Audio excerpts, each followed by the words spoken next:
Hello అండి. ఇప్పుడు Usha machine random cleaning ఒకసారి చూద్దాము. ర్యాండమ్ క్లీనింగ్ అంటే మనము కుట్టిన తర్వాత ఎప్పుడు క్లాత్ పట్టేయడము, థ్రెడ్ పట్టేయడము, డస్ట్ పట్టేయడం ఉంటుంది కదా! ఆ క్లీనింగ్ అనమాట. ఇక్కడ ప్లేట్ ఉంది చూసారా? ఆ ప్లేట్ దగ్గర 2 బోల్ట్స్ ఉంటాయి.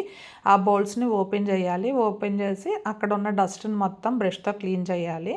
లేదంటే చిన్న పటకర్ లాంటి స్క్రూ కూడా ఇది కూడా ఉంటుంది. దాంతోనే చేయాలి. నేనైతే బ్రష్‌తో చేస్తున్నాను. ఈసారి ఎప్పుడైనా చూపిస్తా. అది ఇంకా నీట్‌గా వస్తుంది. స్క్రూ లాంటిది పట్టుకునేది అని అంటున్నారు. నేను తీసుకొచ్చినప్పుడు చూపిస్తాను. ఇలా నీట్‌గా మొత్తం క్లీన్ చేసుకోవాలి. లోపల బాబిన్‌లో ఉన్న షట్టరు అవి కూడా తీసి నీట్‌గా లోపల కూడా క్లీన్ చేసుకోవాలనమాట. దీనికి సంబంధించిన మంచి వీడియో రాబోతుంది. నెక్స్ట్ వీడియోస్‌లో మిషన్ సర్వీసింగ్ చూపిస్తాను నేను మీకు. ఇది జస్ట్ ర్యాండమ్ క్లీనింగు. ఇది ఎవరైనా ఎప్పుడైనా చేసుకోవచ్చు. చేసుకొని అది సెట్ చేసుకున్న తర్వాత మనం అక్కడ 2 డ్రాప్స్ ఆయిల్ డ్రాప్స్ ఏసుకుంటే మనకి మిషన్ స్మూత్‌గా నడుస్తుంది.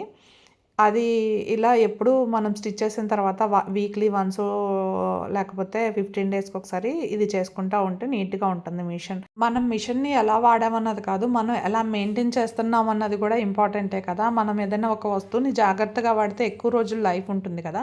అలాగే ఈ మిషన్ కొని 10 ఇయర్స్ పైనే అవుతుంది. ఒక్క ప్రాబ్లమ్ కూడా